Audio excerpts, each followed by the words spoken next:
Kanglai pauthang miing tabiriba singba taramna okjari ngasigi phongkhiba pauche singda yumpham oiba maroiba pau khara update tawjari ahanbada Yumnam Huidrom Lakshmi Bazarda Laiba Haikrujam Lukhoi Singhada KCP PWG na Numit Manganigi Matam Thakhre Loinana Numit Manganigi Manungda Party da Changjaraktrabadi Akanba Khut Tharagani Haina warning Tawrakle Ahan Mamakta da Laibak Miyambu KCP People War Group na Kai Kuna Chari KCP PWG na Miyam da Thanganjaba KCP PWG na Miyam da Thanganjari Madudi Wangoi Lakshmi Bazarda Laiba Haikujam Lukhoi Singh gi Yumda Lukki Miyoi Ani Lukhoi da Wari Sananaba Haiduna Mayumda Tatki Magi Nupi Maison Amadi Magi Mazanupa Lairamki Lukki Chilinau Singa Wari Sanaki Haikoi KCP PWG gi Chilinau Singni Haina Saktaki Saktalaba Pawada Haikoi Miyoi Ani Adu Mayumda Fazalaga Wangoi Priesta Pau Piduna Haikoi Lukki Miyoi Ani Adu Hanki Han Bada Senariba Lukhoi Masa Magi Nupi Amadi Magi Mazanupa Lukta Numit Mangani Manungda Changjarakaba Tarabadi Lukna Mafam Matam Yengana Khut Tharagani BSF na Churachandpur dagi masak khangdaba illegal immigrant sing Ukhul district ki litan gi akoibada tariba kuki khul singda puraktuna Thamjillamle haina NNCN na phongdokre Border Security Force BSF na Churachandpur dagi masak khangdaba illegal immigrant sing Ukhul district ki litan gi akoibada tariba kuki khul singda puraktuna Thamjillamle haina NNCN IM na maral sirkli Ukhul Times ki pau amagi matung inna matam sangnadagi Ukhul district ki manungda laiba Molhang Kuki village da hangliba Kuki militant singi camta ngak senduna lairakibani masina takpadi BSF paramilitary forcing asi India gi border ngakpa amadi Kuki militant singa mari lainai haiba asini asigumba thong asi Indo Naga political conflict ki santi gi warusin puraknaba Haukiba kumja lising chamapan Maripu Taratare tagi ceasefire taunaduna political dialogue chathariba NNCN IM da chauna singnaba amadi ikaiba pibani hairi Manipur da India gi paramilitary force singna Kuki militant singda logistic amadi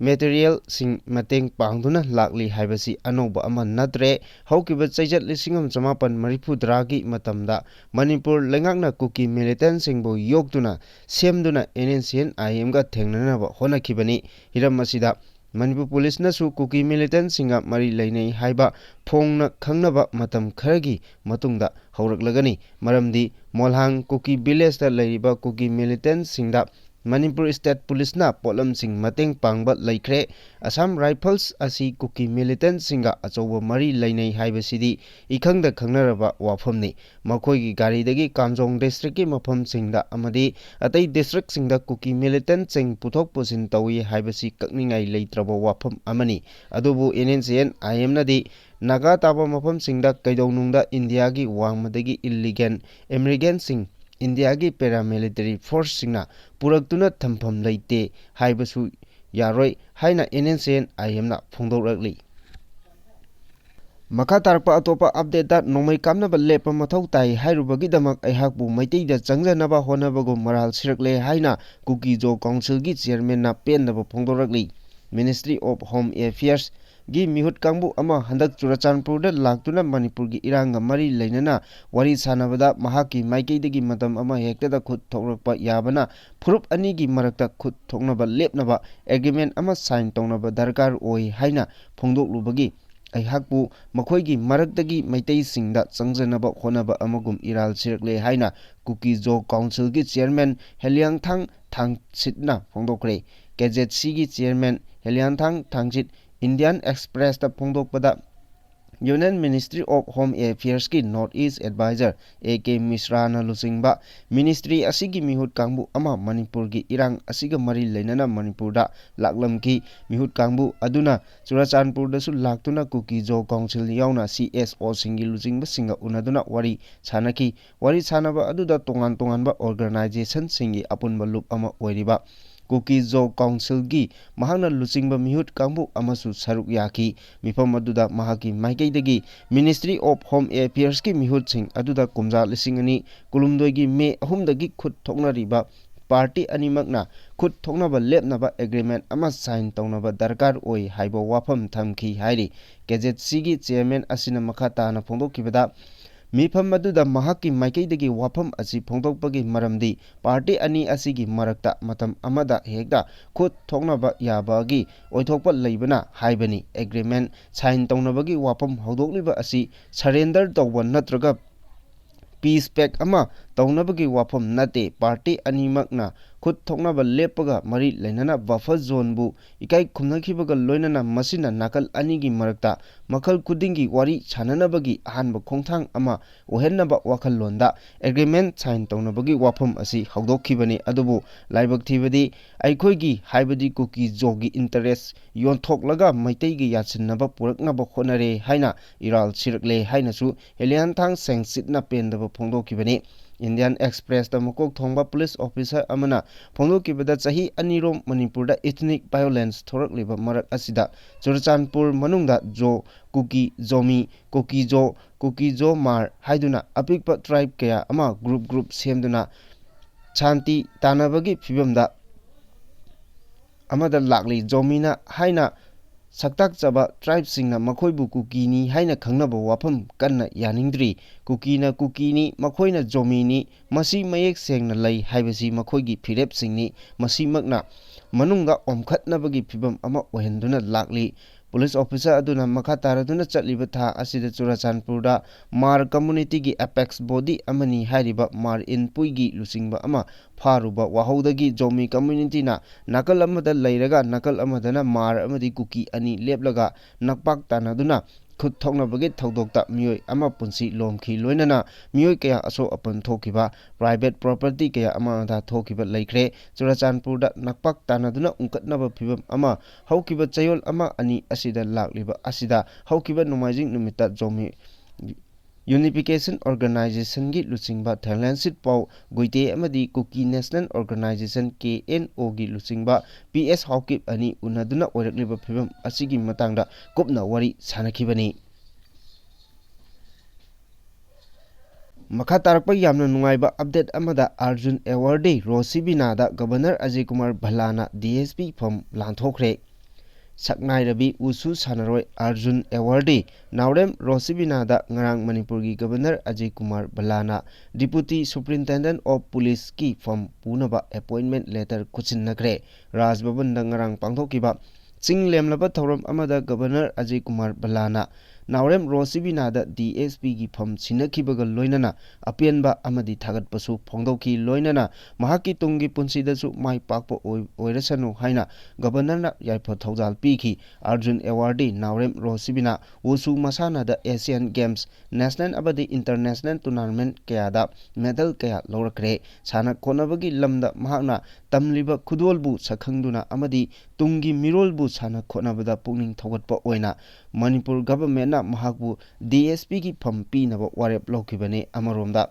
ngasi Raj Bhavan da Loktak Hydroelectric Project ki head Opendro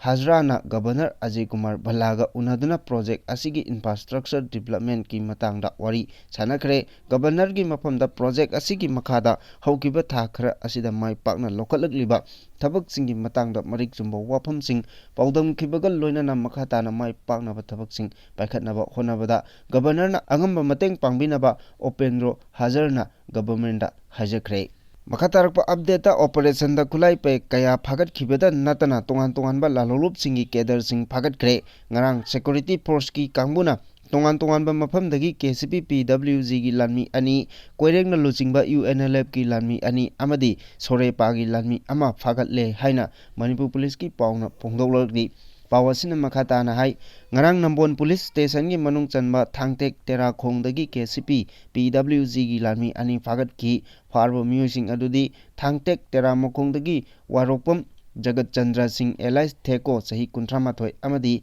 Pebam Romeo Singh Elias Naupung sahi kunipal kawi makhoi ani Imphal West amadi Nambol area da leiba dukan doctor amadi oil pump amadi private school singdagi sel khaibada chenai haiba khangba ngamle hairi mokhoidagi mobile phone anisu phagatki amaromda Imphal amadi Bisnupur gi tongan tongan mafam singda pochai puba gari singdagi sel khaiba amadi gari singi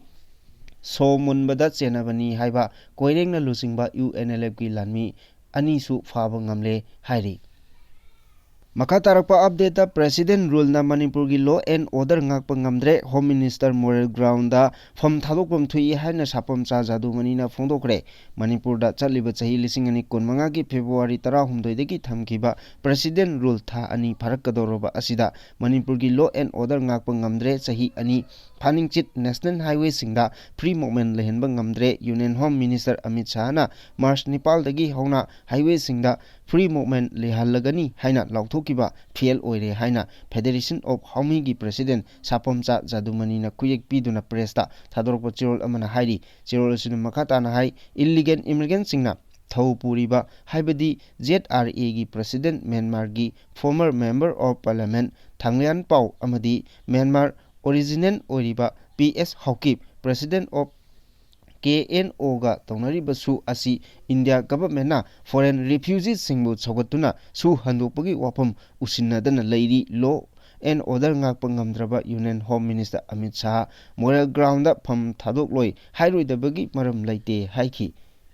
Makha tarakpa yamna interesting oigadaba update amada seizure hospital na ana layengi lamda hena mai pakpa ama oina nupi amagi chakhaudagi soibadagi yotsinkiba toothbrush ama mai pakna lauthokpa ngamkhre thodok adu nupi aduna brush adu nga maru panbal lauthoknaba honabada soibadagi yotsinkhibani hairi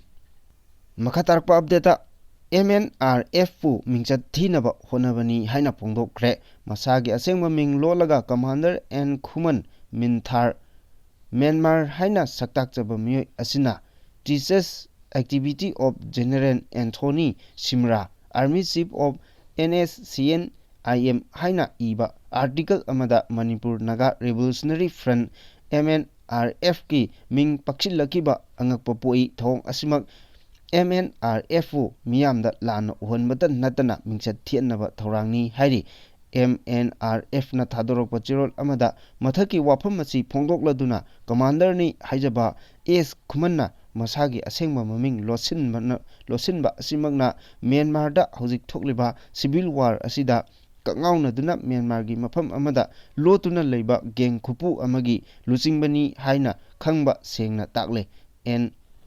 apigani MNRF pu singnaraklabadi nunga yerunga kaunaba oina thokani